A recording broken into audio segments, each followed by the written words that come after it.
Bourbon, Belts, Blockbusters. You are listening to the Triple B Podcast.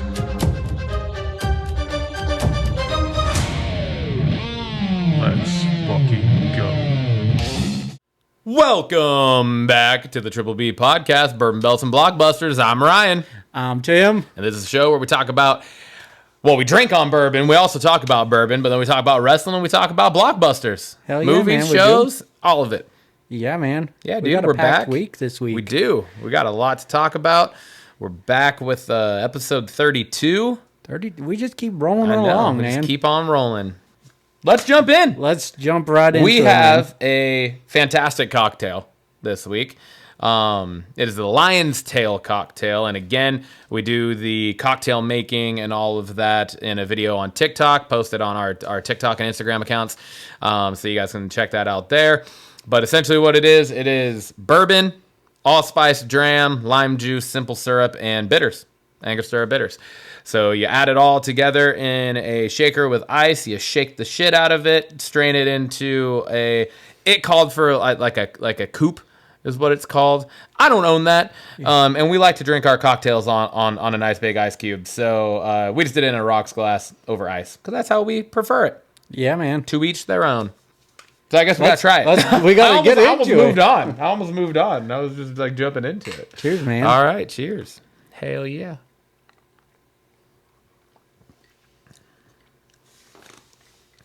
Damn, man. That's refreshing. That's so fucking It's good. just refreshing. Yeah, that's really good. I'm right away. I'm putting this up there. I'm giving it a 10.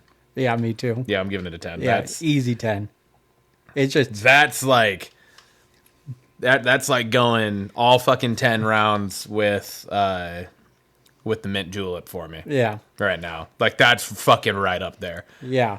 If this was something that like, you know, allspice dram, I don't know if bars really carry that, but like if they do, I will be ordering this. I was gonna say, this is fucking I fantastic. hope bars know what this drink is and can make it. because it's so fucking good. It is so like, good. If I were to ever open a bar like I wanted to, or even like a bar trailer, Yeah. you know, like mobile bar, or I do like weddings and events and stuff. Yeah. That might be like Your my signature summer cocktail. signature. Yeah, I like it. because that's so good. Holy crap.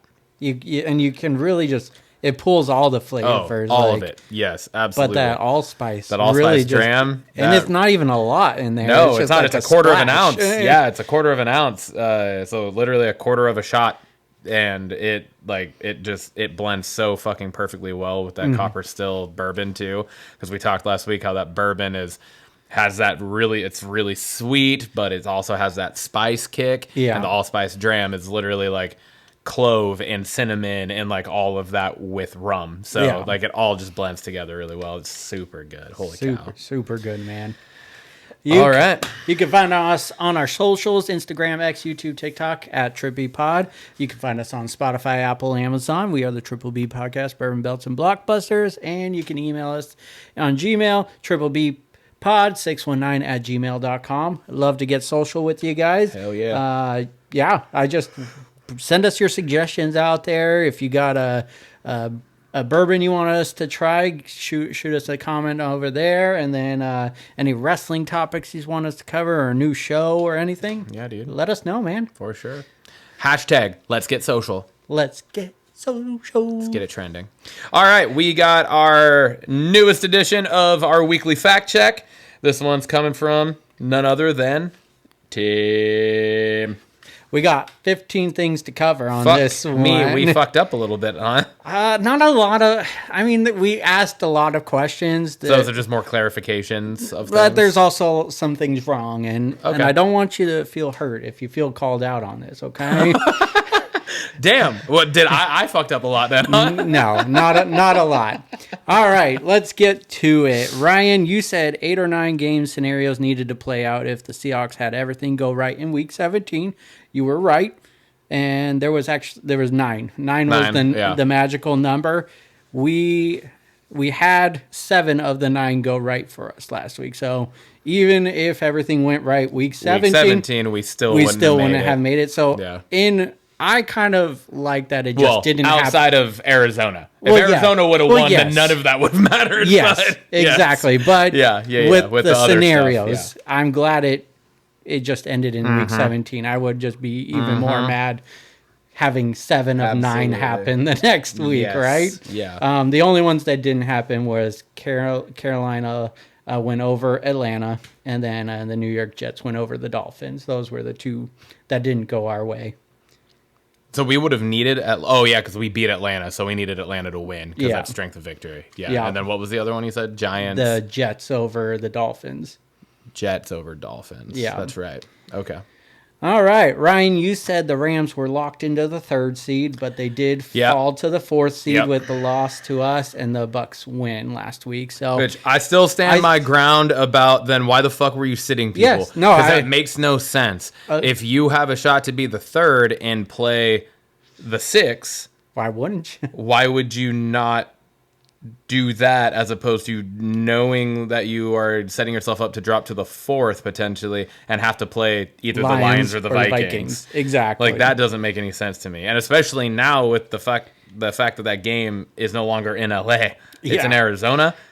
That's no longer a home game. There's no home field advantage in that situation now. Yeah, exactly. So that's going to be interesting. Definitely interesting. I said that JSN broke 100 catches in week 17, but that was the record he was actually trying to break in week 18. 100 catches was Lockett's record. Lockett, yeah. And he tied it. And he tied it. Week 18. Yes, right? on 4 catches for 8 yards or 7 yards. It was a low catching affair, but he tied it, so they were both tied at top for 100 catches. Yeah. Ryan, you stated we were near the bottom of red zone scoring, or you assumed we were near the bottom of red zone scoring efficiency. Looking it up, we were tied for 14th, right above the middle of the league at 57.14%. That's shocking. Yeah. This was an improvement from the previous year where we were 48.15% and we were 26th. So 2023, we were 26th place. Okay. Moved to 14th. But sure didn't feel like it. No, it did not. Ryan, you stated that SmackDown episode last week was the premiere of the 27th season. You were correct in the season 27, but it was not a premiere. The premiere episode was when we went to it in Seattle. Oh, for real? Yeah. Okay. Something on Xfinity is weird then, because when I went to click on that, it said season 27, episode 1. That's why I said that. Fucking liars. God damn it. This was just the 3-hour debut to SmackDown. Gotcha. Okay. I said that Raw debuted in 1993 and that it was 31 years of Raw. I was right about 1993. And actually today, January 11th, is the 32nd anniversary of Raw. So, so I was kind of right, but it was more closer to 32nd. Gotcha. 32nd. But when you year. said it, it was still within the 31st. Yes. So, hadn't hit 32 yet. So, yeah. Yeah, my Raw was math. still 31. I went to Cleo. Yeah, you're good. You're good. Ryan, you asked if Lyra was in the Women's Royal Rumble, and she was not in it last year. Ryan, you talked about Nick Namath being interviewed with maybe Chris Van Fleet about Punk and Rollins promo. It was actually on the Busted Open podcast with Bully Ray. Okay. You did mention Chris Van Fleet, though, is the person who interviews all the wrestlers, and that is correct. He is the one that does a lot of those interviews that you see on social media. Mm-hmm. You asked if Punk and Rollins was the main event of Raw, and it was. It ended up being. You brought up the idea of tag team Iron Man match, and I agreed with you that there was none. We were both wrong. In fact, the first ever Iron Man match was a tag team Iron Man match between the Rockers and the Fabulous Rujos, is how I think that's said. But it was on a live event. But it was an hour-long tag team Iron Man match. The Rockers won, and then they did it again at another live event and won as well. Going down the line, there's been actually a Fatal 4-Way Iron Man match as well. And then just listing some of the other tag team Iron matches there's been. Eminem versus Charlie Haas and Hardcore Holly in 2005 of SmackDown. It was a 15-minute Iron Man match. We've had a 15? Yeah, 15-minute Iron Man match. And then we got Doesn't Miz make any and Morrison versus Jimmy Wang Yang and Shannon Moore on ECW in 2008. Another 15-minute Iron Man match. And then the latest one was Cesaro and Sheamus versus the Hardy Boys at Great Balls of Fire in 2017 in a 30-minute Iron Man match. What the fuck? Yeah.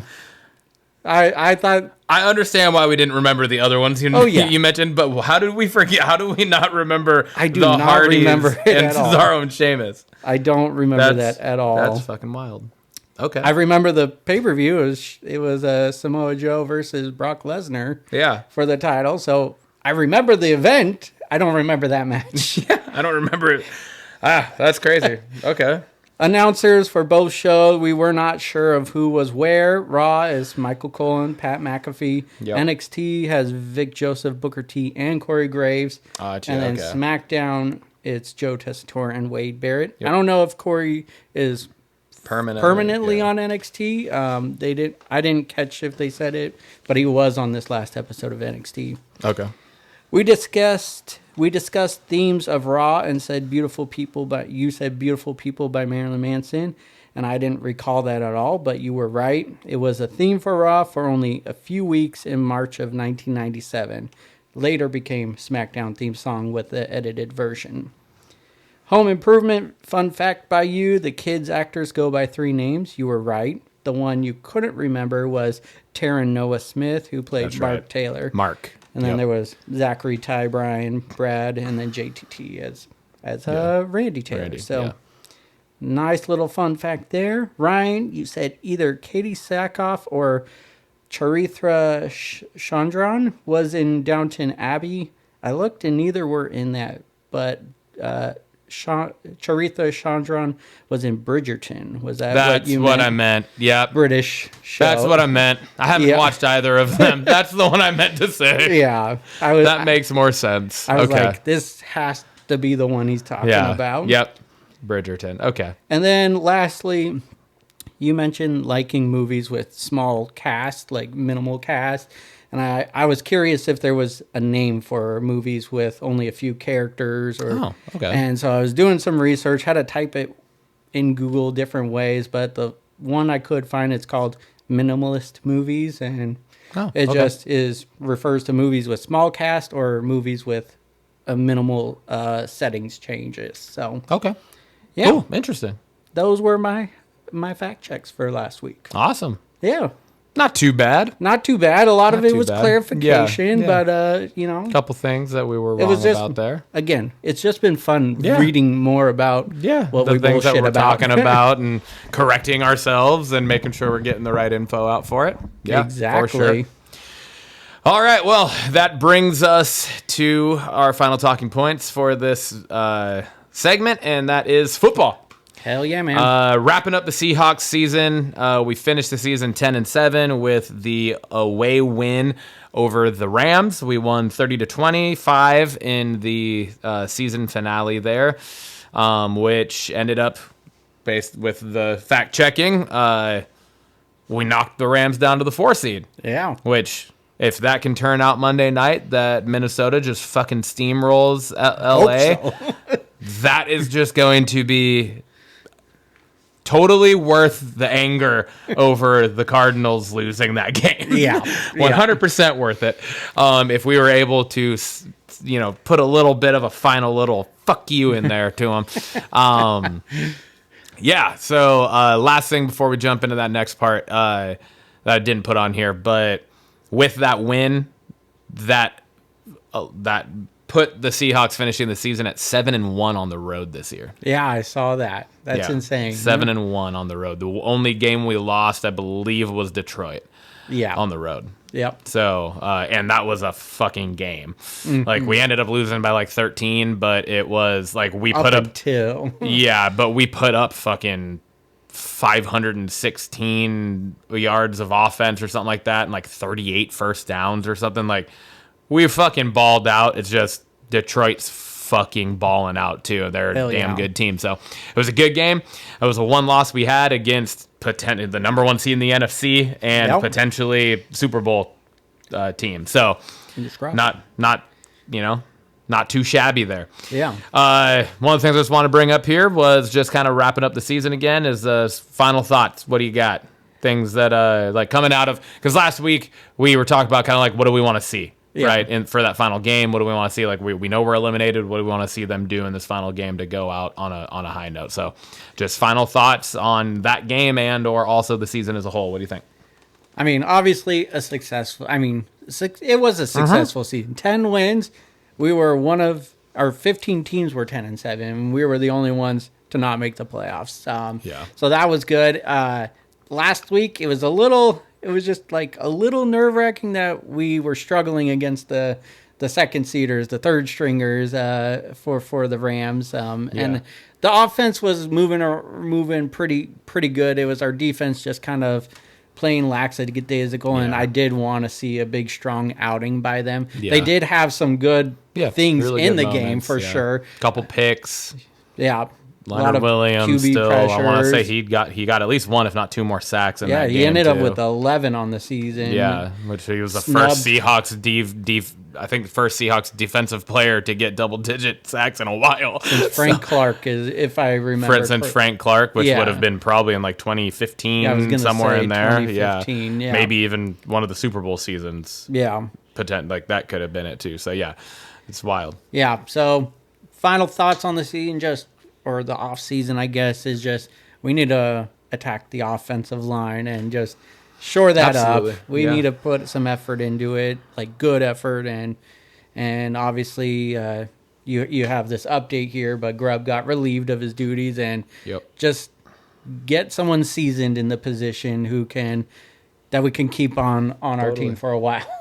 And doesn't necessarily have to be seasoned in the position of OC per se, but they need to be seasoned in the NFL. They need to be somebody that has been a part of game planning and scheming against schemes, not against players, because that's what Grubb did. That's what you do in college. Is you scheme against individuals, because most of the time as a team, you're not like you take one or two people away in a college game and you're probably pretty good. Or offensive, like, so I'm thinking defensive. I'm a defensive minded person, but offensively, you scheme towards attacking individual players. Yes. And that's where offensively you can ball out. That's what he did at UW.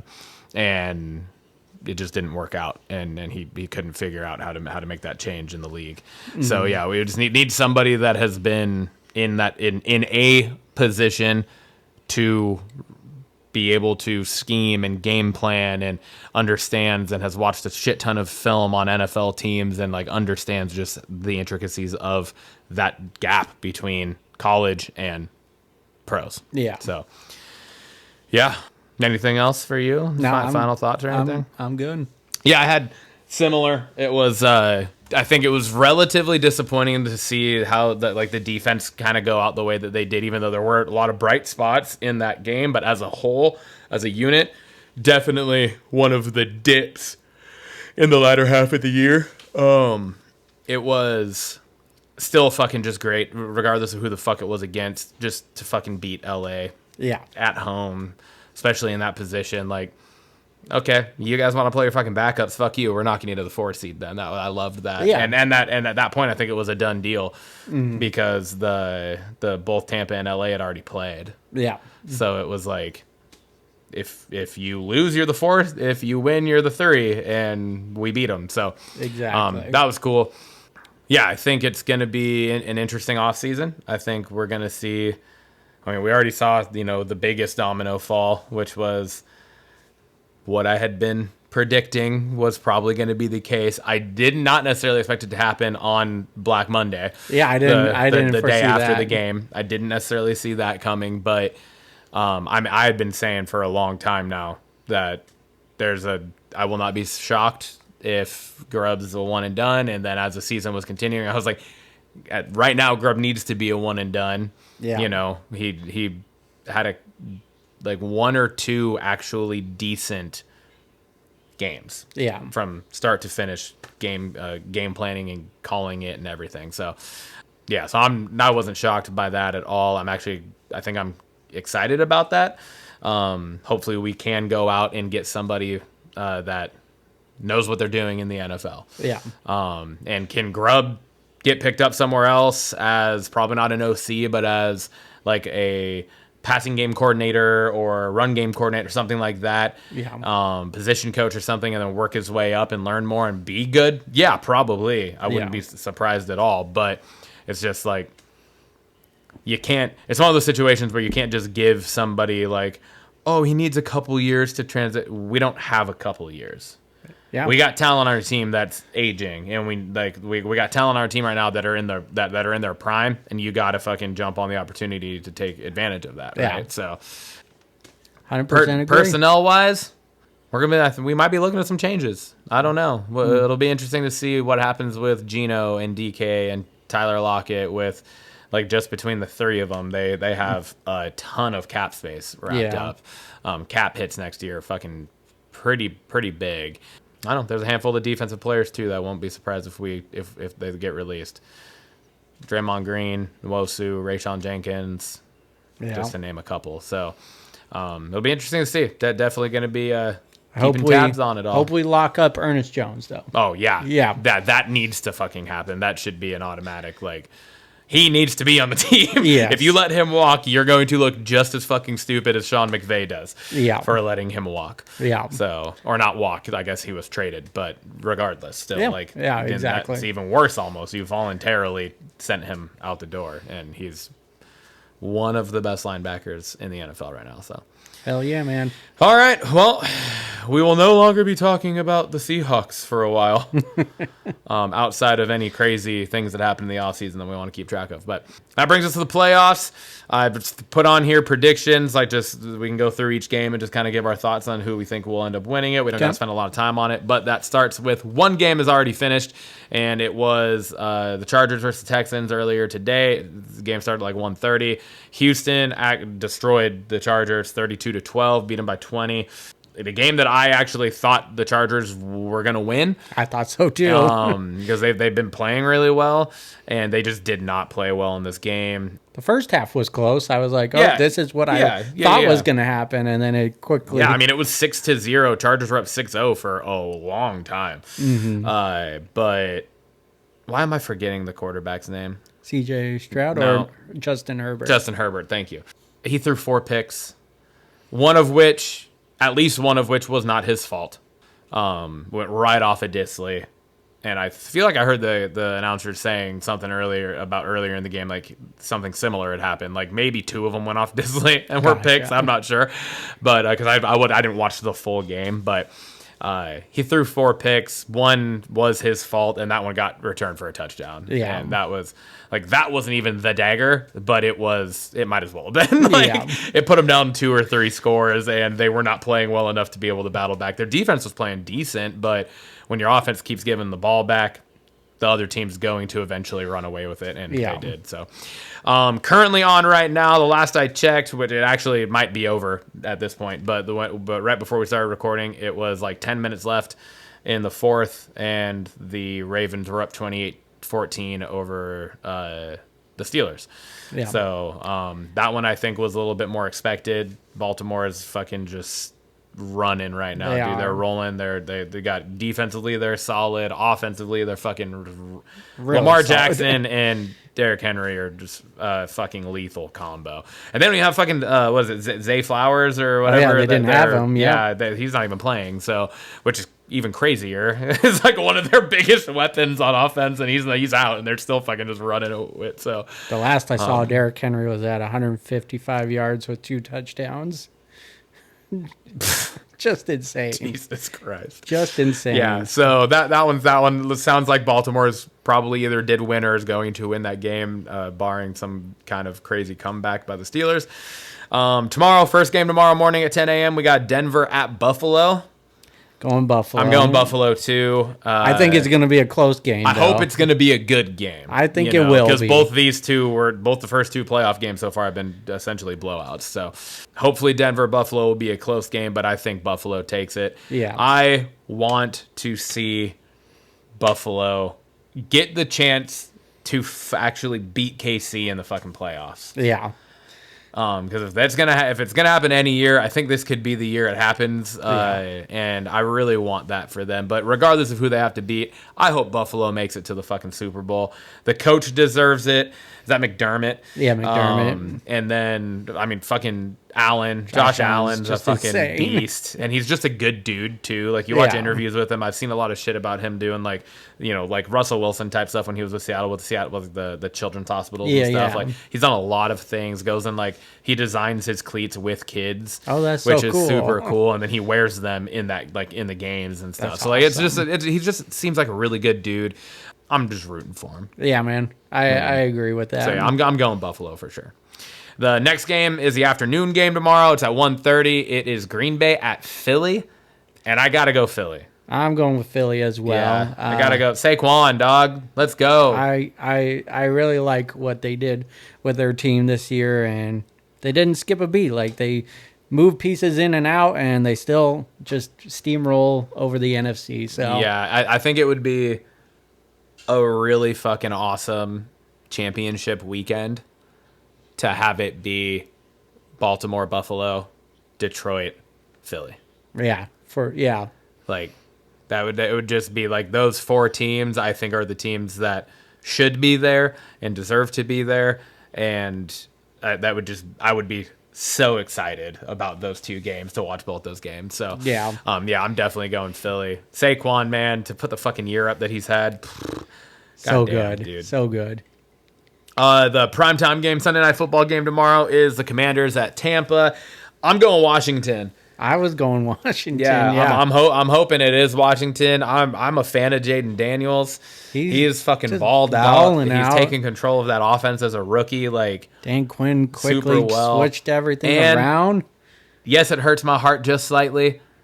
But Bobby Wagner's on that fucking team, dude. Hell yeah. So I will be a Bobby Wagner fan till the day I die. He is the epitome of what Seattle defense was. Yes. And so and always will be. So I'm excited for him to be back in the playoffs. Yeah. And then we got the Monday night game, which is what we already talked about. It's Minnesota at the Rams in Arizona. Let's go Minnesota. Unfortunately, because of all of the fucking craziness going on with all the fires and shit down in LA right now, we wish the best for everybody down there and everything that's going on. Yeah. But they did officially moved it to Arizona. So kind of throws in a little bit of an interesting piece there for a home game in the playoffs. Because, like, where you want home field advantage the most is in the playoffs. And that kind of screws the Rams, and I'm okay with it. We're okay with that. Let's go Minnesota in that one. I'm trying to think through the seeds right now, right? So in the NFC at least.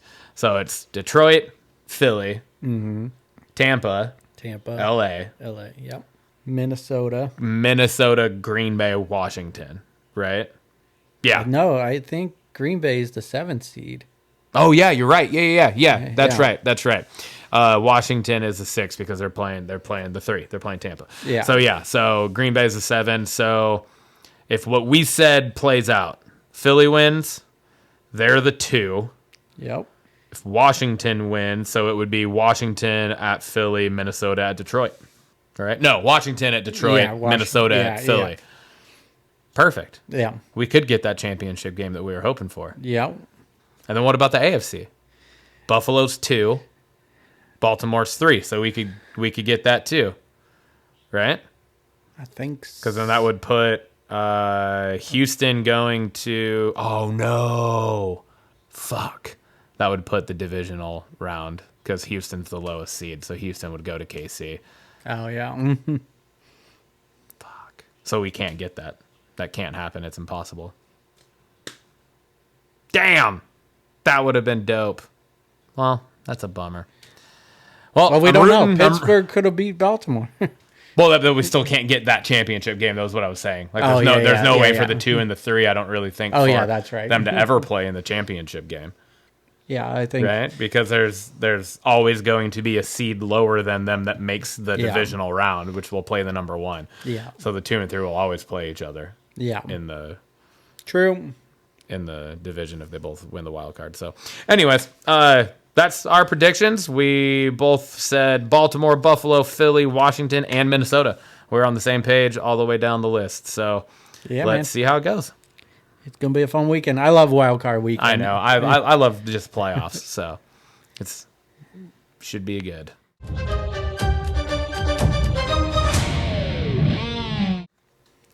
Timmy, that brings us to Boats. Here we go. My brother, what do you want to talk about? Well, this is the week that debuted on Netflix, and it was an amazing event. It was definitely awesome. So the thing I want to talk about is The Rock. All of a sudden, he's babyface here, or he's acting babyface. Yeah. He's hugging Cody. Yeah. He's just playing it up to the crowd. Maybe it was just for the event, but then the following night he's on NXT and he says, people complaining about me hugging Cody, drinking with Cody, they need to know their roles and shut their mouths. I'm thinking 20 steps ahead. And then we also had some weird looks going on, like just tension. You could feel it in the ceremony with Roman Reigns. Oh, yeah. So my heart keeps on saying, stop thinking about The Rock being at WrestleMania, because everything keeps saying he's not going to be there. But then all of a sudden, all these little things are happening. So something's fishy. Yes. Something's definitely fishy. I'm right back into it. I want The Rock at WrestleMania. His character is just so good, and he played the final boss heel role so good. I want that back. Yeah, I agree. Him as a heel is phenomenal, and yeah, it felt normal to see him as a face, though. Oh yeah. At the same time, right? Because it's The Rock. It doesn't matter if he's a face or a heel. Everyone loves him regardless. Mm-hmm. But it did feel a little weird, just given like the last time we saw him with the 1, 2, 3 throat slit, and then the time before that essentially was WrestleMania, or like the Raw. Yeah, the Raw after Mania when he had the interaction with Cody, right? Yeah. So yeah, it was been a heel this whole fucking time for the last year and a half or whatever, and then all of a sudden he comes out on the Netflix premiere and it's like, this is different. Yeah, but all right. But then, like you just said with the NXT stuff, he throws some little things in. Who knows? Man. Who knows where it's going or what we're doing or what we got? I don't know. But I like it. I like it too. I like it as well. I like that I don't know. I meant to pull up my notes and I pulled up my grocery list. Continuing on with that, really right in the same vein, I just want to talk about the tribal combat match on Raw. I think it stole the show. And that's not saying that lightly with my next talking point, but I do think it was the one thing in that night that had us, because you watched it here. Yeah, it had us constantly. I'm a bitch. That's like 5 already. We're not even halfway through. But that was the one thing that was the one match that night that had us literally being like, dude, what the fuck's gonna happen? Like, we literally don't know what is going to happen. It had the legitimate feel of this match could go either way. Mm-hmm. We got it's tribal combat as we expected. We got weapons, like a lot of weapon usage too. There were tables involved, chairs. Like we got kendo stick. Yeah, kendo stick. Yeah. We got interference, we got Tama and Jacob coming out. Then we get Jimmy and Sammy, right? Sammy, yeah, Jimmy and Sammy. And then you get fucking KO comes out of fucking nowhere. And I wasn't expecting that. Yeah, I know, same. And puts down Roman to where you think like, oh, fuck. But then here comes Cody, and then they start brawling. And yeah, it was just back and forth the whole time. You hit Roman Reigns with the win, and then the entire time, like all the way from the start to them leaving the ring after The Rock put the Ulafala on Roman, we were like, "What's gonna happen? Something's gonna happen," or like it had that feeling like it could have, and nothing did. Mm-hmm. Which I still wasn't disappointed with, like it was just like, oh, they did a good fucking job of that, because it really had us going the whole time. Yes, it did. We were into it. We were on the edge of our seats. We're like bouncing up and down, like looking at each other like, dude, this is the moment, something's gonna happen. And then it didn't, and then we just moved on to the next one. Like, okay, now it's gonna happen, and then it didn't. We were like, fuck. Like, oh my God, what is the look Paul Heyman just gave Roman? What is that? What does that mean? It has to mean something. What's in the box? What's in the box? And yeah, it was just like, what is going on? So that was I just fucking fantastic opening segment of the show, right? I mean, not opening, Triple H obviously, but like opening match and everything. Like, what a fucking toaster of a way to start it. It was great. Yeah, I agree. I had that as a talking point. Just, it felt like they were trying to kind of recreate what happened at WrestleMania this year with just just how the way they were interfering and everything and just popping up. But it was fun. It, like you said, it had us on our toes. And sorry, I didn't mean to cut you off, but I felt like the interference in this made sense. Yeah. Because there was, like, yes, there was history with a lot of stuff involved at the WrestleMania one, but it didn't really fully make sense for, like, the immediate storylines. Mm-hmm. You know what I mean? Yeah. Where, like, you have John Cena and Undertaker both show up on behalf of Cody, who have, like, not interacted with him at all since he's been back. And, you know what I mean? Like, there was just, like, kind of a disconnect there. This all made sense, right? Like, KO's entire thing stems from Roman Reigns. Yeah. Right. Sure. And then the Cody and KO feud. So Cody coming out, like, that all makes sense. And obviously the bloodline and the OG bloodline. So it all made sense. So I felt like I liked this tribal combat match better than the Mania one. Yeah. I will say I am still leaning towards Seth and Punk stealing the night. That's where I lean, but it was a toss up. Could have gone either way. And like I said, the main reason why I gave it that one, and like I said, that is not that I'm not saying that lightly because of that match, is because of how our energy during it. Yeah. Where, like, we were into the Punk and Rollins match, but it didn't have, I don't feel like it had us on the edge of our seat in that same capacity. Where it was like, dude, what the fuck's gonna happen? Like, we don't know what the fuck's gonna happen. What's going on? That wasn't happening during the Punk Rollins match. It was just like, dude, they're fucking beating the shit out of each other. It was a good match, you know, like, so that's why I gave the nod to. Plus it was like 3 hour night with only 4 matches. So it was a long night. And I think by the time we got to Seth and Punk, we were just a little drained. Yeah. If you look at it purely, I know, purely based off of, I have a problem, Tim. If you look at it barely, fucking, hey, God damn it. If you look at it purely based off of the in-ring performance of the competitors themselves, Punk and Rollins steal the show, hands down. I think that's a no-brainer. They're just, I think it's objectively, like, they're just better in-ring performers than either Roman or Solo. Yeah. Roman and Solo are both fucking good, but they don't hold a candle to the other two, right, in the ring. So, but just the storyline, I guess, and the storyline, there's all of it. So, yeah. Anyway, so I'm assuming that's your next talking point. Let's get into it. Seth versus Punk was my next talking point. That's mine as well. So Punk wins in a toasted ass match. Is what I said. You mentioned it, and I agree. With Seth hitting so many finishers, it kind of made him look weak. It definitely did. But also, I'm gonna swing and say it's made gonna Punk help. Look really good. It made him look really strong, really good, and it will help Seth go into this, like, deep madness and try to come back at him, which I think will help. But I don't think he needed, like, it shouldn't have been so many finishers. He hit everything in his arsenal, including CM Punk's finisher. Yeah.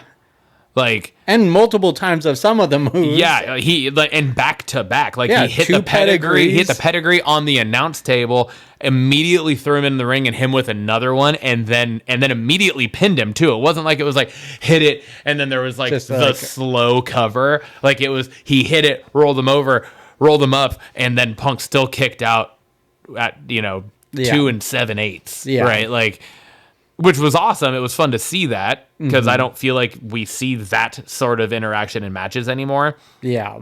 It really did. It had a really big, and I didn't think about that until just now, but it had a really big feel and kind of comparable feel of Rock Austin. Yes. You know, like the stealing of finishers and like that whole thing that like they were fucking known for, and they were the best at doing that. Yeah.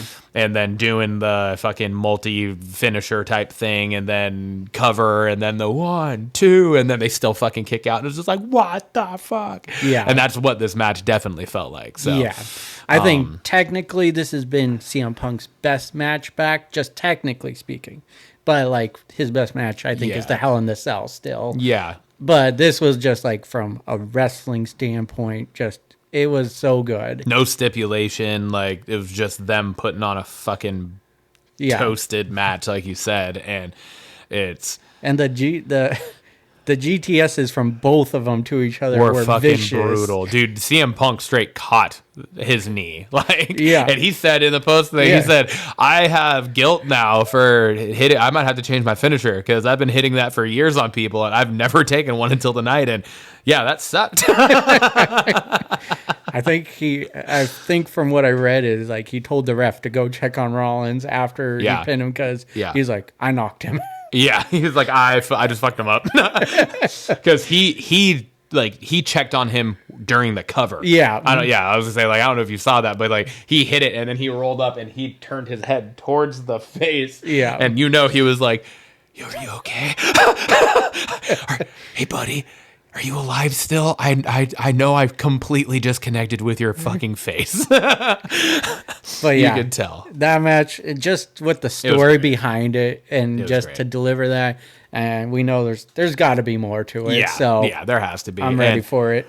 That goes back to what we were talking about with in the fact check with Nick Nemeth saying what he was saying in that interview with now Bully Ray. It was just the amount of trust and respect and everything that that the company has in both of those two guys to do that. Mm-hmm. There's no, like, they had a tribal combat match not be the main event. Like usually it's like the stipulation match is the main event most of the time, right? The big stipulation match. But this wasn't, and it was just two dudes in a fucking just bitter feud, just fucking fighting. And it was amazing. Like the fact that they put on that type of match just like that in that setting, the opening fucking the premiere show on Netflix, the biggest moment in wrestling history, and CM Punk and Seth Rollins go down in history as the two to main event that shit in a fucking banger of a match. So that's awesome. Love it. Yeah, man. My next thing is Bayley's the number one contender for Tiffy's world title. Yeah. For the WWE women's WWE championship. I'm not mad about it, considering the other four people, or the four people that were in the number one contender match. Yeah. I disagree with the number one contenders match. Yeah. Being a fatal four-way between those four people. Mm-hmm. I think you have better options on SmackDown. We've talked about this a lot. The SmackDown women's roster is stacked. Mm-hmm. And yeah, so I was kind of like, what? And then I was like, all right, if it isn't if Bayley or Bianca do not come out as winners in this, I'm never watching SmackDown again. That was kind of how I felt. Like, we're gonna have to change what we do on the podcast, Tim, because I was like, if Naomi or Nia wins this, I'm gonna be fucking fuming. Yeah. So I was happy that it was Bayley, because then, like, even with Bianca, I think Bianca versus Tiffany Stratton would be a fucking awesome match. Bayley versus Tiffany Stratton is gonna be a fucking awesome match, but Bianca is wrapped up in other storyline. Yeah. Right? Like, that doesn't need to be there. So Bayley isn't. And so I was like, this is the one that makes the most sense. And so I'm happy that they went with that. Yeah. I don't like that they have the tag team champions in that. Like, I want the tag team champions to have storylines, and they're starting to brew it over there, but there's not a lot going on. You don't see them interacting with anyone really. It's the Judgment Day. Yeah. Yeah. It is. Like, it's the Judgment Day all over again, just in a completely different way. Yeah. Right? It's them constantly being in these other things, not defending their titles, which is the thing that they should be doing. Yes, exactly. And so that part's frustrating, just seeing them having to pull the tag team champions to fill out that match. But when they didn't need to. They didn't need to, for like sure. We said, they have the talent on the show. but I'm glad Right. that Bailey was the one to win it, and it's gonna be a good match. I just don't want her to do the stupid rose plant anymore. It's such a dumb move. Such a dumb move. It is. It really is. Why do so many of why can creative whoever comes up with the finisher moves? Because I'm sure like some of I'm sure it's not always just the superstar. Yeah. Right. I'm sure I know like a lot of them are given to them or whatever. Why are we so bad at giving the women finishers? Yeah. Because so many of them have really bad finishers. Yeah. Some of them have dope finishers. But a lot of them have bad finishers, and it's just like, why is this the situation? Let's do it up better. Let's have them hit better shit. I'd rather just see her do her belly to belly, her belly to belly suplex versus the rose plant. If that's the choices of the two, I'd rather see that. So yeah. But yeah, no, I agree with you. I'm going over to this is kind of the overarching storyline of SmackDown, but it was like the opening to the main event. We had Paul Heyman open the show saying Roman's ready for his championship back. Cody comes out, doesn't get a word out because Paul Heyman's like, "What do you want to talk about?" And then quickly KO comes, "I want to talk about." And again, I'm like on KO's side through like he's just spewing facts and I'm just loving this heel run by him. But I love his "I'm right" shirt, and I agree with him. I know, it just led to this cool little brawl between them. They disappear, and then we got the new bloodline out there about to attack Heyman, and then we get Jimmy coming out and going super Jimmy, and then Cody. But you get Cody coming back down through the same exact entrance or stands aisle that he went out of. It was awesome, and then you fast forward a little bit, and LA Knight just pushes Jacob Fatu through the door. He didn't use his inside voice, so I put his ass outside. I got a championship win. Yeah. I just laughed so hard at that. And then you fast forward to the main event, and Jacob Fatu he's a star. Yeah. Like the whole promo, him walking to the ring, using the mic and everything, I loved it. And he won the match ultimately for them, and it was awesome. You get this closing segment of Cody and KO going through the tables. Outside, we just got pure chaos now. Yeah. It's just chaos across SmackDown. It was. Very enjoyable, though. Yes. That was also my next talking point, but kind of in a different light. How come? I have confusion with the creative angle applied to Jacob and Tama now. Mm-hmm. It just seems random. It doesn't seem like they're out there to attack Paul Heyman because this is still continuing. Mm-hmm. Which was supposed to be the final was Monday. Yeah. Like that was supposed to be it. Like it was, he won, settled it. He's the tribal chief. He has the Ulafala. So now why are Solo's hitmen still back out here? You know what I mean? Like that was supposed to be it. That was supposed to be there's supposed to be a finality to that. Then you have the angle with LA Knight too. And then you have the tag team match with Jimmy and Cody. It just, I feel like they're just like, it felt more to me like it was like scrapping at ideas to just get Jacob Fatu on TV, which I'm okay with because he needs to be on TV. But it's also like, I feel like we need direction.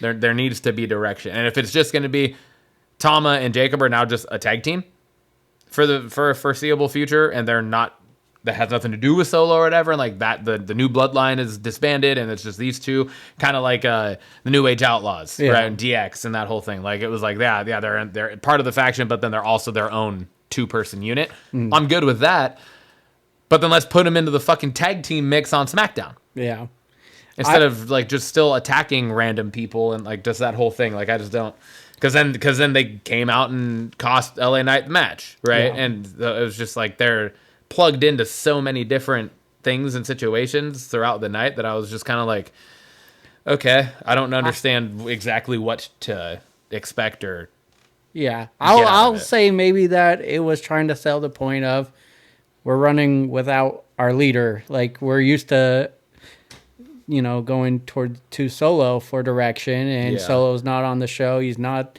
the head of the table anymore. They don't have Roman on the show to go to. Like, so maybe they're Yeah. just loose cannons running around looking for direction. So Uh-huh. maybe they could sell it like that. But I get what you're saying. It's just like dipping their feet into a lot of storyline there. And Yeah, and if they're able to, kind of wrap it up in the next week or next 2 weeks and kind of give storyline and creative towards that, then I'm good with it. But it just feels like right now as it sits, I'm just kind of like, I feel like we're in limbo. Like, it's just like, what is going on? What is the point of what we're getting at here? yeah, I agree. Yeah. My last point is Chelsea Green. Her ever-growing character is just fantastic. It is. It's great. She is like the Jericho of the women, where she just keeps evolving her character, and it's hitting on every cylinder right now. And I love Piper Niven being dressed up as Secret Service, and the whole U.S. president gimmick that she's got going on. I think it's great. I hope this title reign for her is lengthy and she gets her due diligence, because it's been a lot of fun to watch. She's still winning, but it always looks like by accident. It never looks Yeah. like it's a definitive. I know. Like, I'm prettier to win the title, but she walked into it kind of, right? And Well, then- it wasn't even just that, but it was like shortly after Michin had finished dealing with Piper Niven on the Yeah. outside, just like it was on SmackDown. Yes. Right. So it was like there's always been a little bit of a little fuckery going on outside Yes. the ring that has then kind of led to Chelsea Green continuing to get those wins. Yeah. But the way they're doing it is well done. Yeah, and just the look of shock on her face after everyone know. is I love great. it. I It's love like, it. I'm the champion. She's like, oh my God, I did it again. How do I keep doing this? Yeah, How do I keep pulling this off? I'm all aboard President Green here. Yeah.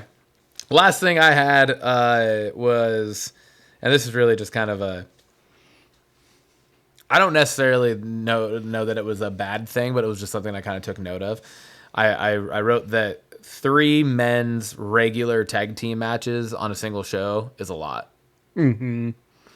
It just seemed like, and I get it's a 3-hour show now and everything, but it still just seemed like we started the night with no scheduled tag matches, and then also we ended up with 3 impromptu tag matches that were just regular Yeah. 2-on-2 tag matches. It just seemed like a lot to me. I don't know.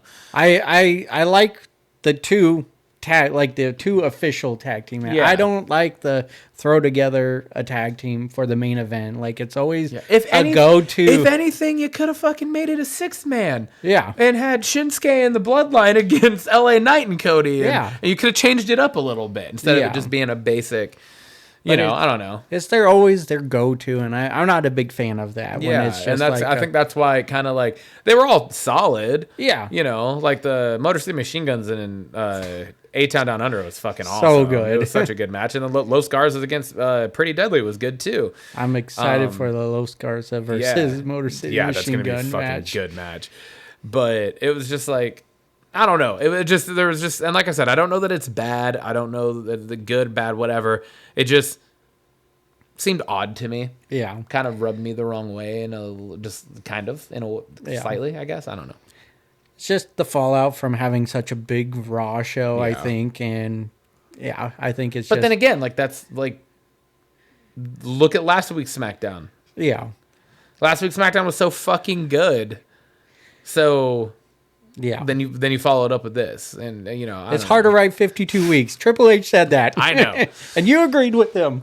I know, but No, I I get feel it. like you got to do a little better. Yeah, than I get it. 3 impromptu tag matches thrown together, like because that's obviously they weren't just thrown together. That was their plan the whole time. But that's how it comes across on TV, right? Yeah. That's what they're trying to get you to believe. So that's what it is. It's Yeah. 3 impromptu tag matches. Was that all you had? That was mine. That's all I had. All right. Banger of the week, Timmy. What do you got?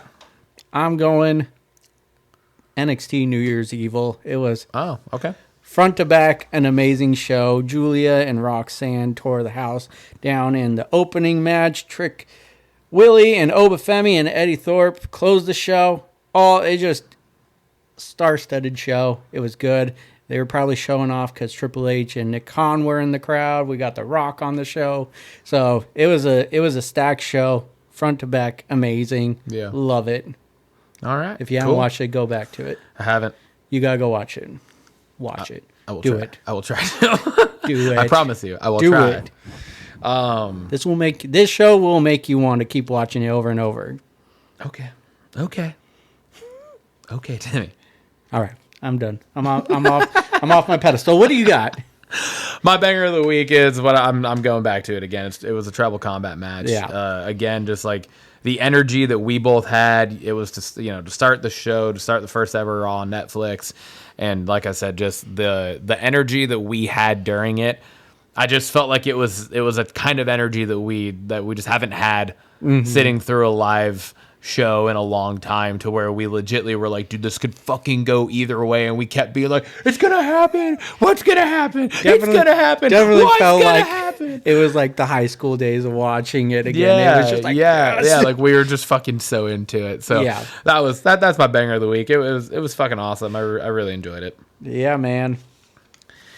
Belts question of the week. Tim, you posed this. What do we got? I did pose this. So it's a kind of a three-parter. We got, what is your favorite match stipulation? And then to follow that up, what is your favorite match with said stipulation? And then give me your least favorite stipulation, and it cannot be on a pole match because everyone hates those. Yeah. And you don't have to list a match for your least favorite. Yeah. So what do you got? All right.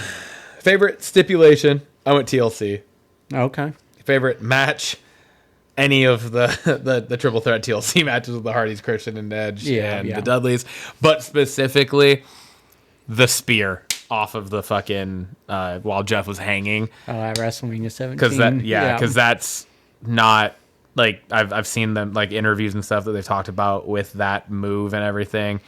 And it has since been recreated in other areas and different companies and stuff as well. But that had never happened in wrestling before, and they never practiced that. Mm-hmm. It was just like, because they're like, how do you practice that?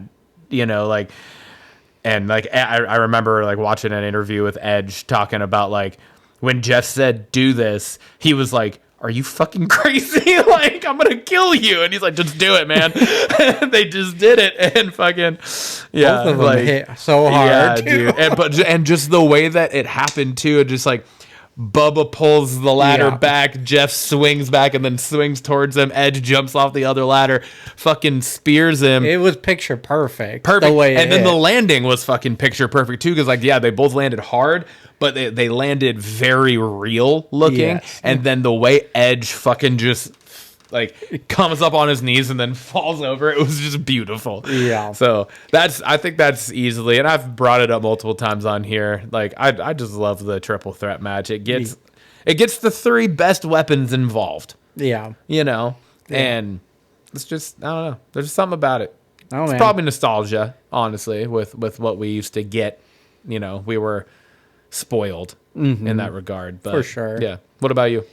All right, my favorite stipulation, funny enough, is the Iron Man match. Okay. I really do enjoy it, and I like specifically the 60-minute Iron Man match. I'm excited to hear what your favorite match was, because there are a lot that you could fucking pick from. It was a tough choice, but I'm actually going with an AEW Iron Man match. It was MJF versus Bryan Danielson, and that match was incredible. It had to go to overtime and everything. But I always wanted to see Daniel Bryan at the time in WWE to be in an Iron Man match, because he's that personification of that, right? The never give up, never surrender. But if I had to choose a WWE one, it would be the Brock and Kurt Angle one on SmackDown. Oh, shit. Okay. It was just because it was the first one that I got to see like live at the time. Because the previous one, I believe, was Rock and Triple H, and that was on Judgment Day, and it it was a cool match, but I didn't get to see it at the time. Yeah, And so just Brock and Kurt Angle, they always tore down the house together. And They were so fucking good. and against just each seeing other. them go for an hour. I mean, just in general, but Yeah. like specifically against each other, they put on Yes. so many good fucking clinics. Just it was great. Yeah, man. All right, what's your right. least favorite? This took me zero time Zero to talk time. To think about, and it's the Punjabi prison match. Really? Yeah, really. It was. I mean, I they know it's were- a dumb match, but I could think of way worse. Really? Yeah. I don't know. I hated I pretty much hated everything that had to do with most of the storylines that ever involved Great Khali Oh, in yeah. general, because he was Yes. fucking awful. But the Punjabi prison match was so fucking stupid. So It looked kind of cool though. It looked a little cool, but yeah, no, I agree with you. It was not a good stipulation. yeah, My least favorite stipulation is the lumberjack match. it's so stupid It's too. so it makes dumb. no sense. The people they always attack the good guy, and it doesn't really add anything to the match. Yeah, It's just a dumb stipulation. it is. I hate agree. when it's on TV. I'm like, Yeah. no, please, no, God, no. We haven't had one at least in the WWE in a while, right? No, it's been a while, a but few years.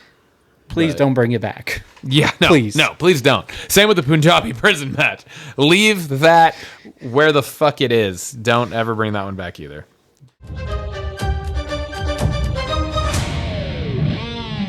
That brings us to Blockbusters.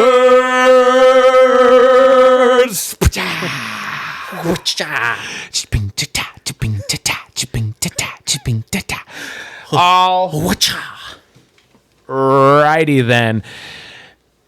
Timmy, we got a new look. Well, I think it's the first look, not new look, but we got the first look.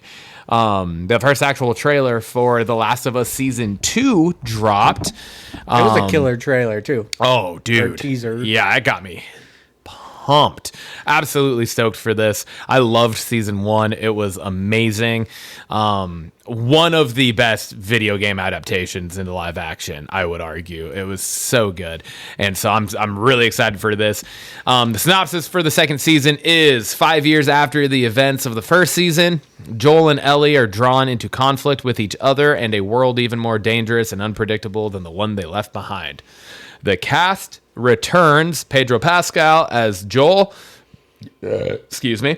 Bella Ramsey as Ellie. Gabriel Luna as Tommy. And Rutina Wesley as Maria. New cast members include, which I'm super excited for, Caitlin Dever as Abby. Isabella Merst as Dina. We've talked about Isabella Merst quite a bit on this on the podcast throughout the last 6 months or so.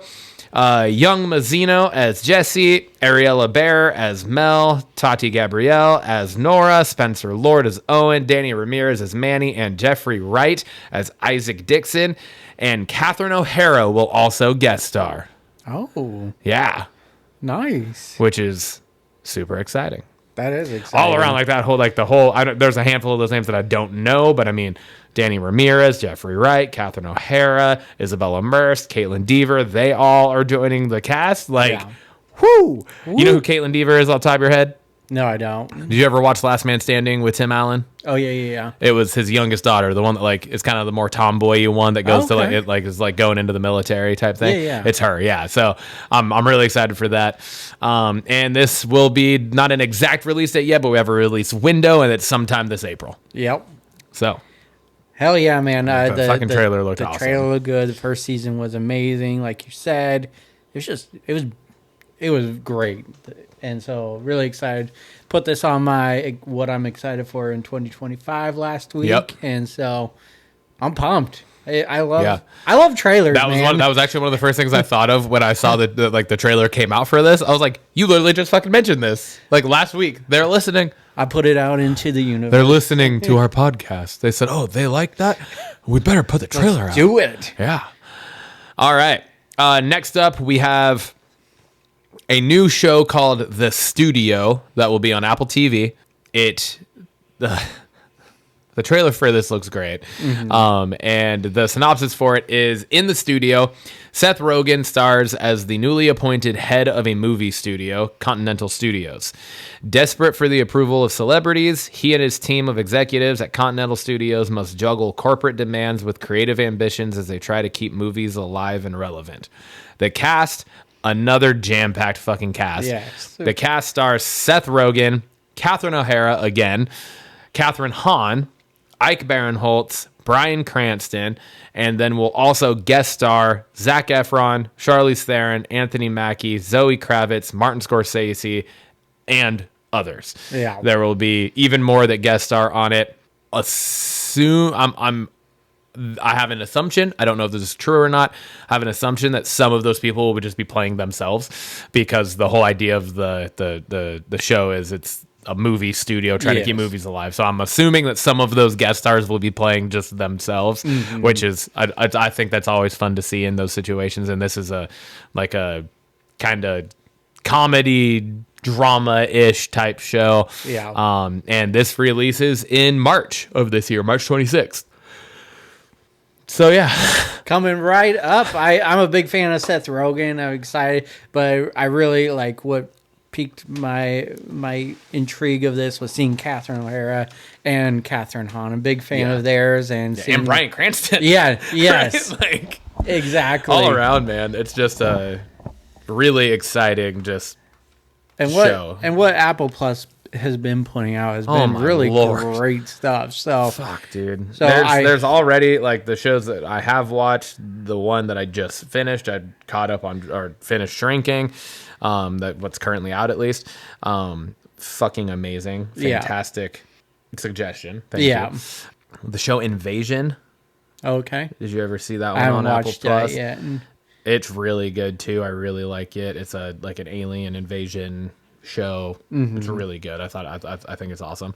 And then like Severance, I want to watch that. I haven't started watching that yet. I've heard good things about that. Yeah, I've heard really good stuff about that. But you watch Bad Monkey. Bad Monkey is phenomenal. The Morning Show is really good if you haven't. I haven't watched that. That's with like Reese Witherspoon. Yeah, Reese Witherspoon and Jen Jennifer Aniston. Yeah. And then you've also mentioned Silo. Oh, Which looks really fucking good too. That I want to watch. So that's like Apple TV Plus is doing it up. I'm not a big Apple products fan. I don't own any, but the TV shows they put out are fantastic. hell yeah, hell yeah. All right.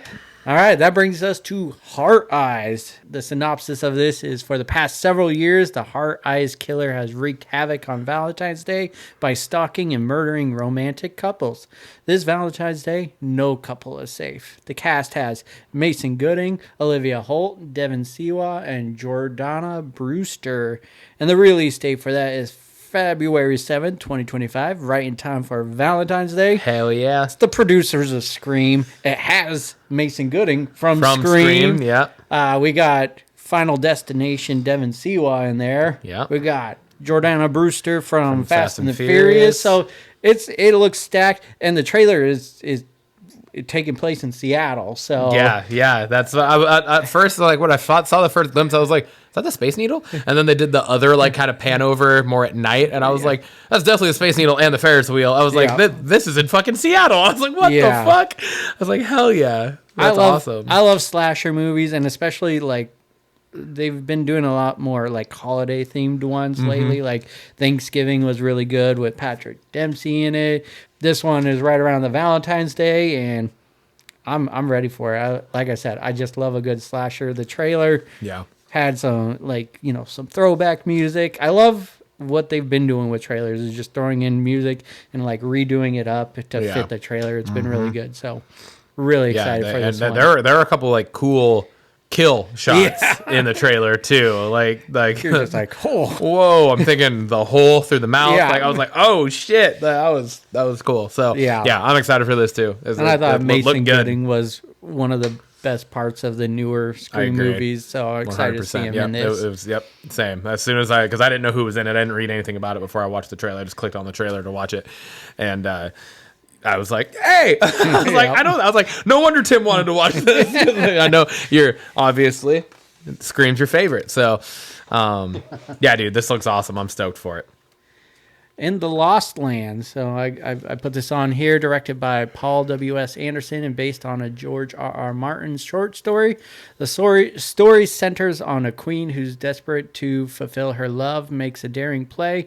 She sends the powerful and fierce sorceress Grey Alice Mila Jovovich to the ghostly wilderness of the Lost Lands in search of magical power, where the sorceress and her guide, the Drifter, must outwit and outfight man and demon.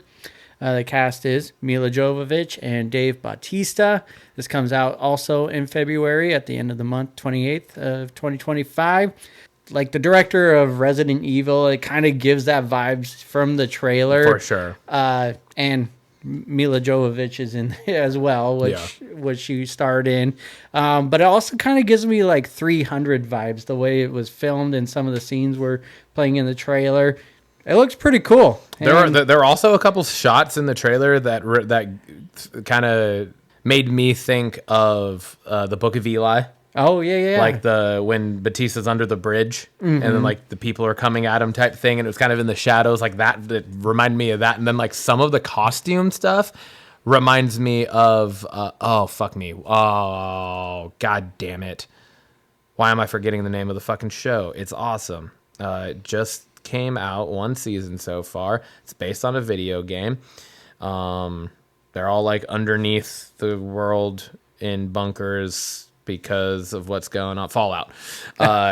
Fucking Christ. I like his Yep, steps I got there. to get there. Got there. Don't worry. I got He walked himself Takes through me that. a second, but I got it. But yeah, the Fallout show. Did you ever watch that? No, but I just got recommended that. So Yeah, dude, definitely watch it. It's super good. Once we get a little more information and a trailer and stuff for season 2, I'll be putting that on here. Okay. It's super good. I really enjoyed it. But like just like the costumes of like the wasteland type view of this movie looked somewhat similar to like some of the stuff that you saw in that as Gotcha. well. So it just kind of like you said those things and I was thinking those and I was like, yeah, it has a mix of a lot of different stuff and Yeah. it looks awesome. It looks Yeah. really good. and it's based off of a story from George Martin. So I'm a big fan, exactly. right? Game of Thrones, yeah, for so- sure. And another February release this year. Yeah, it's coming up quick. And then Love Hurts. I just added this today just because I saw a did. trailer out of the blue. Yeah. But we got Marvin Gable, a realtor working the Milwaukee suburbs where for sale signs bloom. Gable receives a crimson envelope from Rose, a former partner in crime that he had left for dead. She's not happy. Now Marvin is thrust back into a world of ruthless hitmen filled with double crosses and open houses turned into deadly war zones. With his brother Knuckles, a volatile crime lord, hunting him, Marvin must confront the choices that haunt him and the history he never truly buried. The cast has Ke Huy Quan. We got Ariana DeBose, Marshawn Lynch, Daniel Wu, and Sean Astin. And this is also a February 7th, 2025 release. So right along with Hard Eyes, this is coming out. But dude, the Love trailer, hurts, heart eyes. There's a theme. February's the month of love. yes. The trailer looked great. It was fucking fantastic. You know, we got Obi It looks amazing. from Loki as the main star, as a hitman apparently, and we got Who's also the kid from Indiana Jones. Yes, yeah, and we got Marshawn Lynch, and Who? he just like I've seen him in I think it's what is it called, Murderville. It's like that improv show with Will Arnett. with Will Arnett, Yeah. and he was hilarious in that. Yeah. He just had some cameos, and I want to see more of Marshawn Lynch. Me too, He's a dude. dude is hilarious. Just in the trailer for this alone, and like we were texting a little bit back and forth earlier after we both watched it, and we were adding it to this.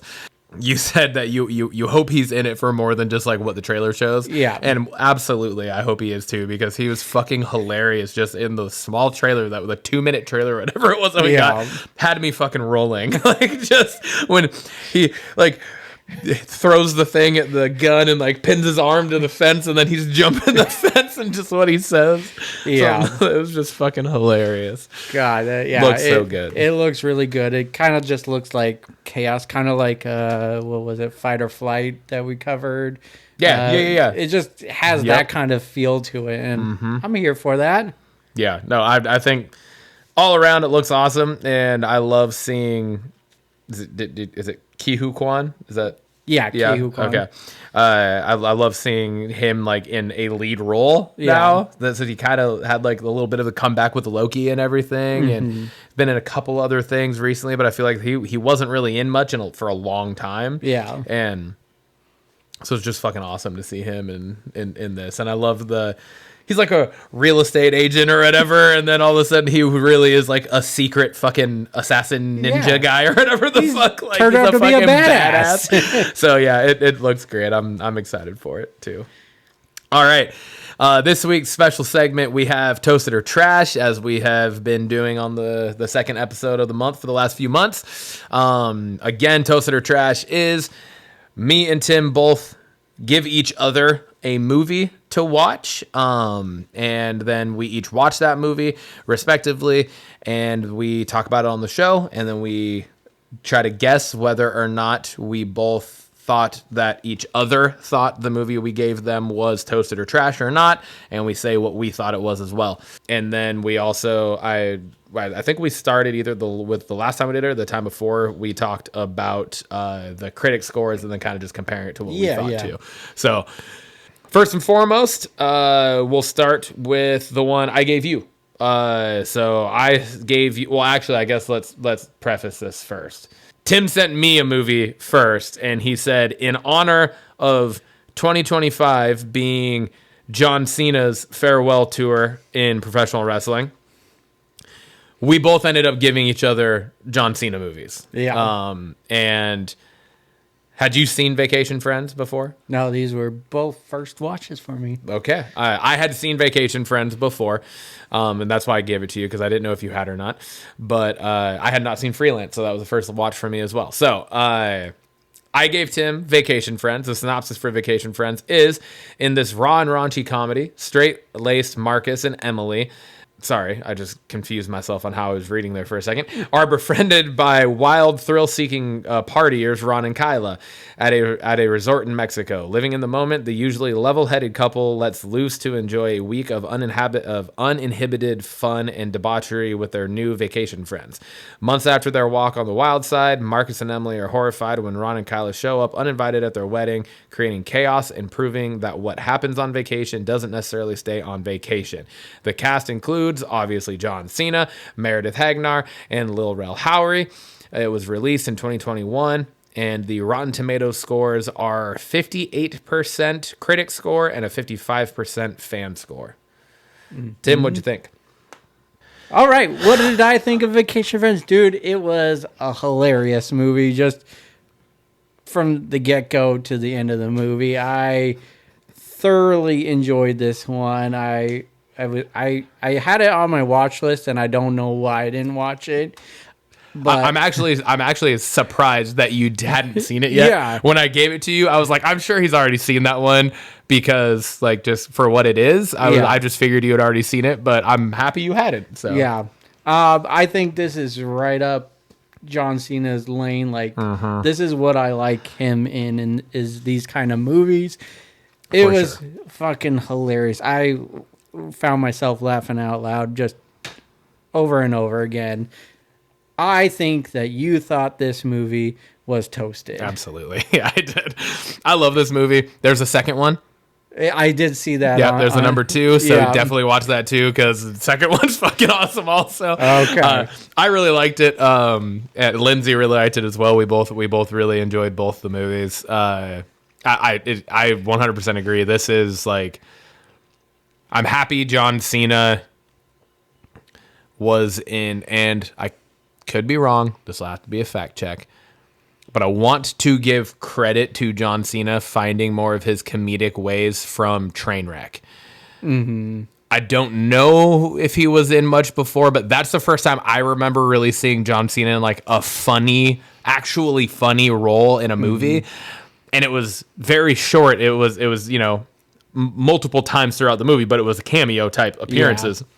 But he was fucking hilarious.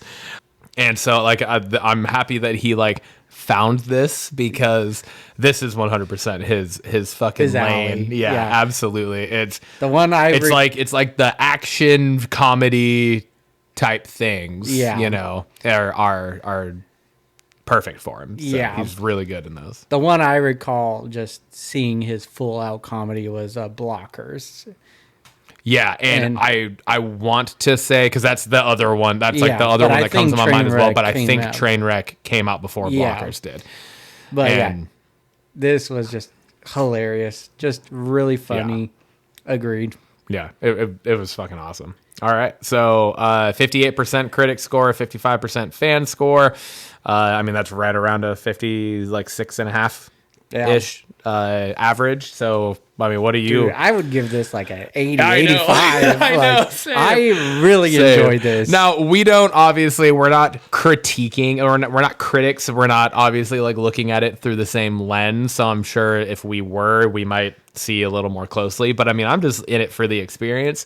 Yeah, but the audience rated it pretty low. I know, too, that's so true. Yeah, that is weird. The maybe audience rated it lower than the critics, which I'd is have- surprising. I'd have to watch the trailer again. Maybe it kind of wasn't so raunchy in the trailer seeming. I could be wrong. Oh, so like maybe but people maybe weren't it was expecting it or whatever. because I don't it know, was yeah. a raunchy Oh comedy. yeah, it was for definitely sure. a raunchy comedy. It was. I loved it. It was great. But I definitely rated it like an 80, 85 for sure. yeah.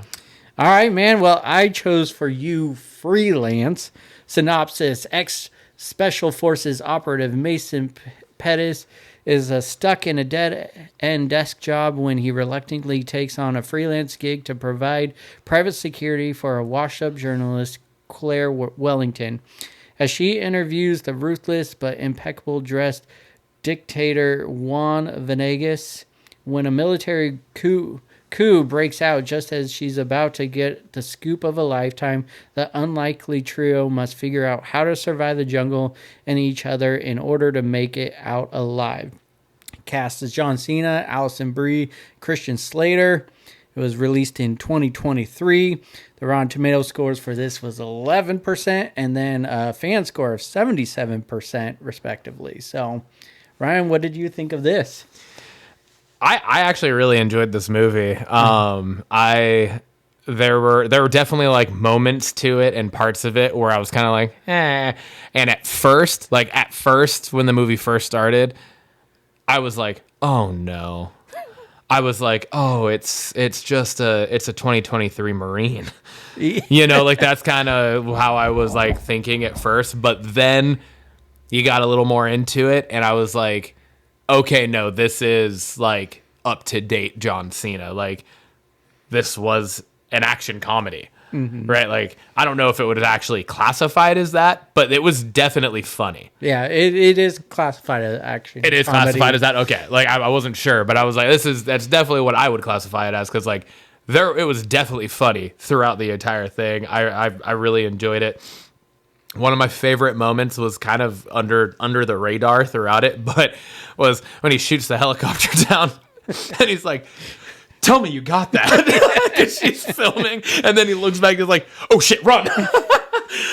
The one thing I didn't care about that exact scene was the fact that he dropped the fucking rifle and just ran. But I also get like he doesn't want to die. But I was just like, you're already holding it. Just fucking grab your bag and run. But anyways, it was interesting. That it had its moments though where there was definitely things where I could see what would dip scores for sure. Like a good portion of the time that him and her were running from the helicopter, I was like, these fucking dudes are terrible shots. They were running in a straight line through an open field and they are missing frequently. Yeah. Like every single shot missed. And then like when they were like wading chest high in the water and they missed again, like they're not even moving fast. They're practically stopped and they still missed. So it was like those types of things. The fucking visuals of them riding the horses was absolutely fucking terrible. Yeah, it was. It was so fucking fake and obviously fake. It was so bad, but for those things, I still really enjoyed the movie. I thought it was definitely worth watching. I'm happy you gave it to me because I honestly don't know if I would have ever watched it had it not been for this. I didn't even know of this movie, honestly. So I was like, what the fuck? And I looked it up. I was like, what the fuck is this? And yeah, so I thought it was good. I thought it was all around like decent plot, idea, all of that. Kind of had tones of I forget which Rambo it is, but one of the Rambo movies where like it's one of the later ones, but I think it was the one before he was like in the States in Texas or whatever. Oh, gotcha. But it was like they're not like American Red Cross people or whatever, but they're like people that like want to go help out with like, the villages and stuff, and are just like medic people type thing, and like they're asking to be escorted to this place, and he's like, no, I'm not fucking taking you there, you're gonna die. And then they end up doing it anyways, and it all leads to a fucking Rambo movie. But it kind of had that same sort of feel to it in moments, where it's like he's escorting this journalist to this not war-torn country, but like a fucking kind of. I mean, not war-torn, I wouldn't necessarily call it, but in a way, it's like a dictatorship country, and has to protect her and all that stuff. But I liked just so many things, like towards the end, he's do, and they're just like, and then he stops, he's like, what? They're like, oh, no, nothing. Just go back. It was just like those small little moments like that were totally worth it. And I don't know. I thought it was awesome. I'm gonna say I always forget we can go down the line, like down the middle. I want to say you thought it was toasted. I'm actually leaning more towards trash. Really? I enjoyed it. I was hoping more for the comedy. Like the comedy stuck out, and I enjoyed those parts. Yeah. And I think if they leaned into it more, I would have enjoyed it that much more. Yeah. But it was just like serious comedy moment, serious comedy moment. But like the three, like, we're having some great comedy gold going on. Yeah. But then it just like quickly shifted away from it. I loved like when she like hid behind the trees, and then he like gets in the little hand fight with the dude, and he's getting choked out, and she's like, are you okay? And he's like, yeah, he's like getting choked. He's like, yeah, I'm sorry. And she's like, she has a little branch. Do you need help? And he's, no, I'm good. Like, it's fucking, I loved that. I don't know. Yeah. I thought it was. I was, it was. I'm on the toasted side of middle, I think, is where I would put I'm this. more on the trash of the middle, for sure. But I thought if they just leaned into the comedy more than it being serious, I think it would have been like the perfect movie. Yeah. So that's why I leaned more towards that. Yeah. Especially if you're going to classify it as an action comedy. Yeah, that's fair. That's fair. Definitely, that's fair. Definitely not an 11%. I think that's outrageous. I think there are those moments and things that I kind of pointed out that are like, I get the harshness to it. Yeah. But at the same time, an 11%? Come on, critics. It wasn't that bad. But I also don't see the big extreme 77 either. See, and I'm probably at like about a 70. Okay. 65 to 70, probably somewhere in there. Yeah. I'm right around like the 45% on that one. Okay. So all right. I wanted to enjoy it, and I was giving it. That's only like the second time that we were off, I think. I think so. Maybe the first. Yeah, or because you did not like Rollerball. Pain and Gain. Oh yeah, that's right. Pain and Gain. Yeah, so this will be the second time. This was the second one because we already knew kind of what we felt on Rollerball and Celtic Pride, but Pain and Gain, I guessed wrong. Mm-hmm. All right. Well, that's that. That's a Toasted or Trash. We'll see you guys again next month for Toasted or Trash once again. Blockbusters question of the week, Tim. This was also a you. Yeah, man. This question is there an actor that you cannot stand to watch? And does it deter you from watching the movie or show, or does it make you like it any less? Yes, 100%. Again, this was another one that took me zero time to think Really? about. I've actually talked about it on the show before. Okay. It's Sacha Baron Cohen. Okay. I can't fucking stand him. And now it has been a lot of time outside of I can't remember the fucking name of the movie. Talladega Nights. Oh, Talladega Nights. Outside of that, I've watched that not in its entirety since probably the first time I ever watched it, because it's one of my least favorite Will Ferrell movies. Okay. Primarily because of Sacha Baron Cohen. I can't stand him, and I don't necessarily know exactly what it is. I just do not like him as an actor. Borat, I think is like one of the stupidest fucking things I've ever fucking experienced before.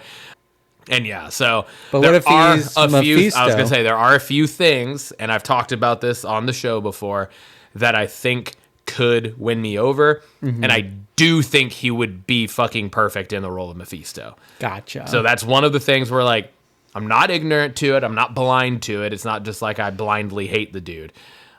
Most of the shit that I've seen him in just bothers me. I just don't care for him in those roles.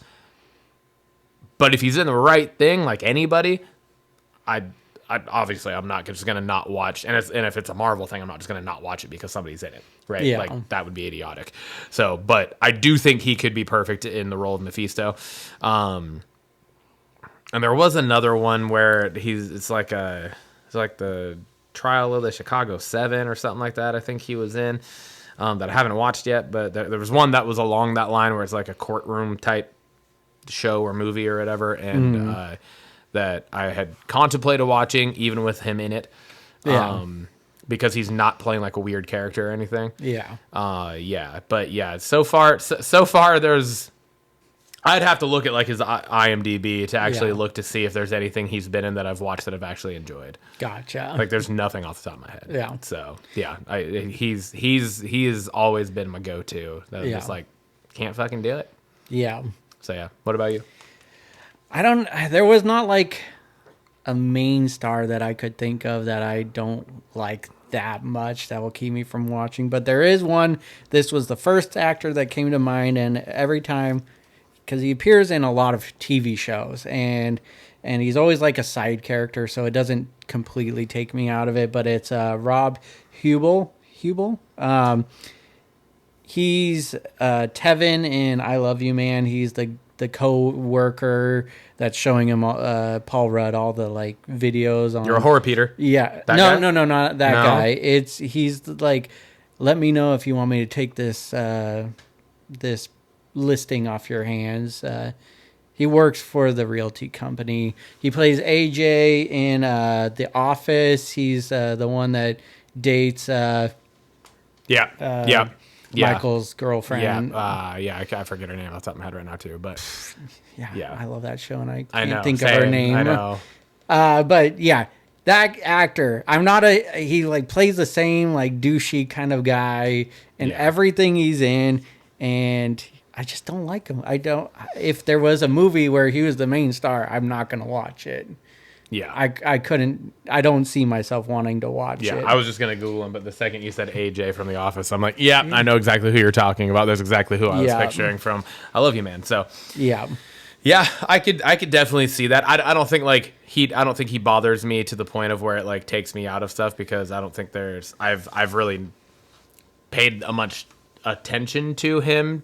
Yeah, because he's mostly a side character. Well, yeah, but like even just like to have noticed that he's even in probably some of the shit that I've watched. Gotcha, yeah. Right, like if you wouldn't have said AJ from The Office, I would have never remembered he was in The Office. Because that kind of plays to your point too. It's like he's either a memorable character for the wrong reason, or he's not a memorable character. Yeah, which is still not a wrong reason. Yeah.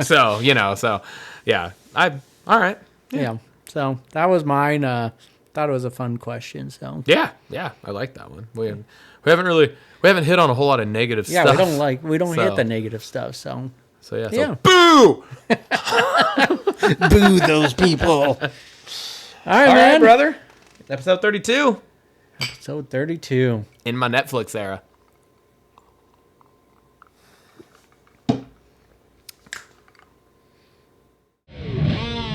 Let's fucking